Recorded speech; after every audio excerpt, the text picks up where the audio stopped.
আমার মা সাহারা বানু ডাক দিয়া কয়, মাওলা আলী আসগার রে লইয়া যান, আলী আসগার রে লইয়া কারবালার ময়দানে গিয়া ডাক দিয়া কয়, কাফের বেঈমানেরা রে,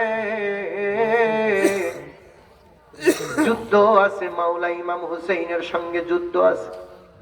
আমার দুধের শিশু 6 মাসের বাচ্চাটারে লইয়া তোমাদের কাছে এক বিন্দু পানি ভিক্ষা চাইলাম রে বাবা।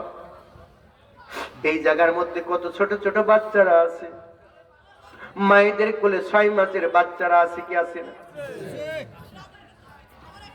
একটুখানি গভীর মনোযোগ দেন। 6 মাসের দুধের শিশু প্রত্যেকটা বাড়িতে আছে বা থাকে। 6 মাসের দুধের শিশুর কি আঘাত করা যায়? আমার মাওলা ইমাম হুসাইনের সন্তান আলী আসগারকে কোলের মধ্যে লইয়া পানি চায়, এক বিন্দু পানি দাও। পানি দিল না। আমার মাওলা ইমাম হুসাইনের কোলের মধ্যে আলী আসগার, অনেক বড় লম্বা ঘটনা। ভোরবেলা আমার মাওলা ইমাম হুসাইনের লক্ষ্য করে এমন একটা বিষাক্ত তীর আমার মাওলা ইমাম হুসাইনের পক্ষ বরাবর ছেড়ে দিয়েছে। সেই বিষাক্ত তীর মাখা, বিষ মাখা তীর আমার মাওলা ইমাম আলী আসগারের গর্দানের মধ্যে প্রবেশ করেছে। যখন 6 মাসের দুধের শিশু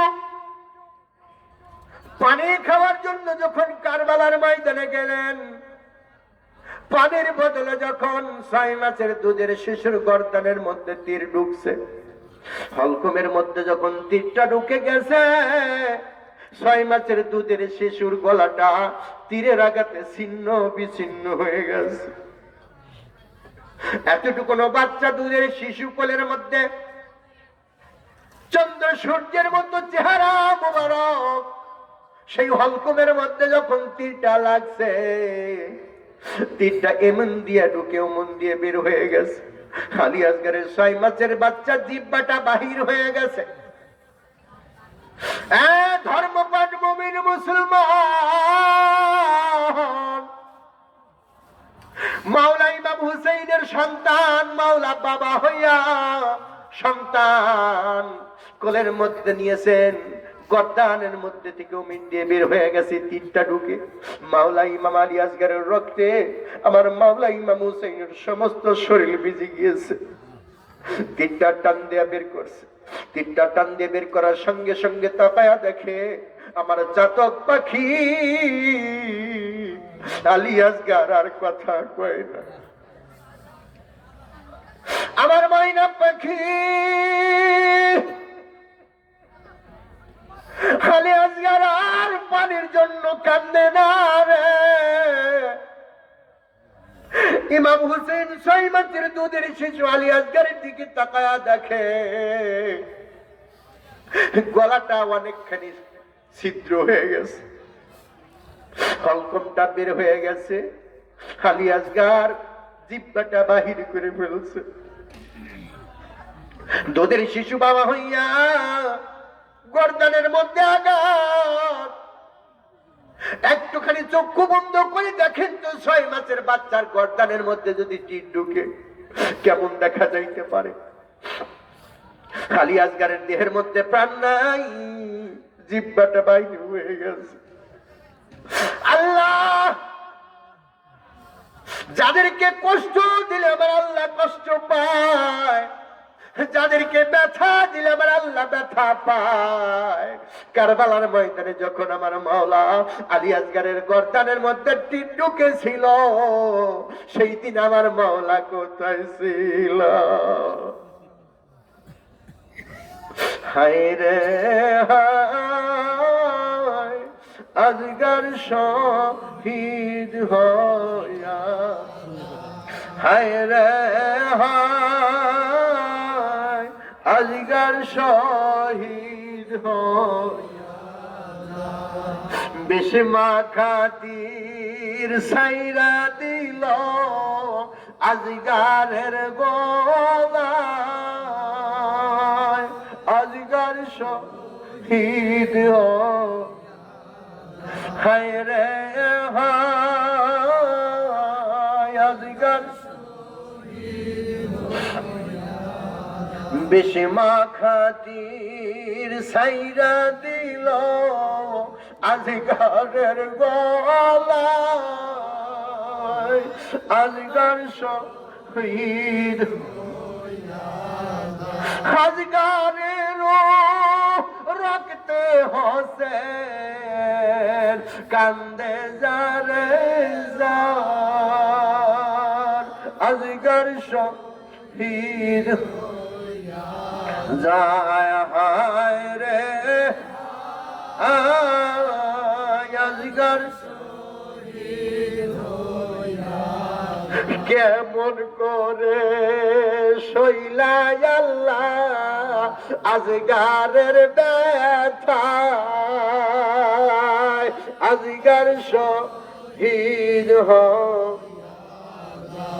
আজগার সঙ্গে মাওলা হোসেন দোলাতে লোটায়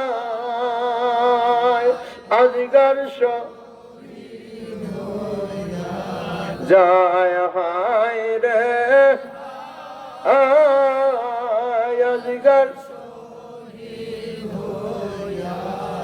আজগার সঙ্গে শাহর বানো পাগল হইয়া যায় আজগার যায় হায় রে হায় আজগার শহীদ আজগারের লাশ কোলে লয়া হোসেন কান্দে যারে যার আজগার হায় রে হায় আজগার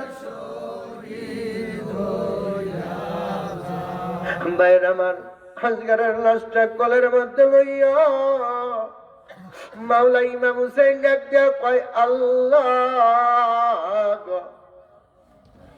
আল্লাহ তুমি তাকায়া দেখো নানা যান নানা গো তোমার সাথে উম্মতেরা আমার আলী আসগরের কি হাল করেছে এই ব্যথার বিচার নানা জান কার কাছে দিব গো তোমার উম্মতের কাছে চাইলাম এক ফোঁটা পানি তোমার উম্মত উপহার দিল আমার তাজা বেটার শহীদ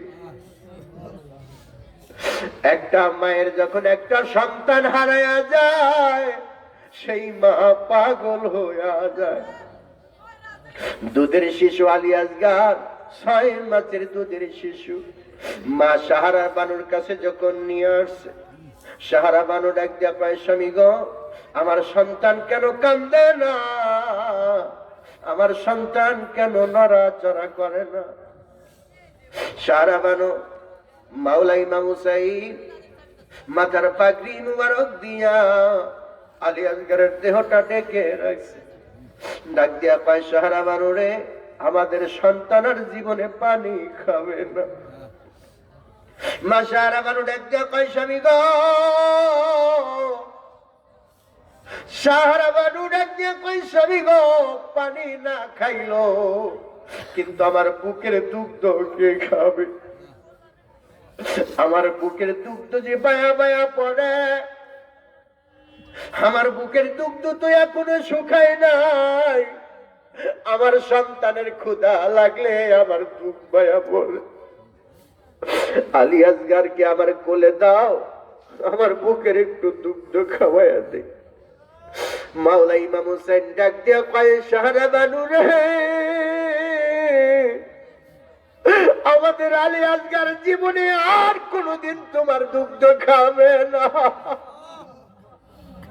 সাহারা বানু যখন আলী আসগারের মুখের উপর থেকে কাপড়টা সরাইছে তাকায়া দেখে 6 মাসের বাচ্চা আলী আসগারের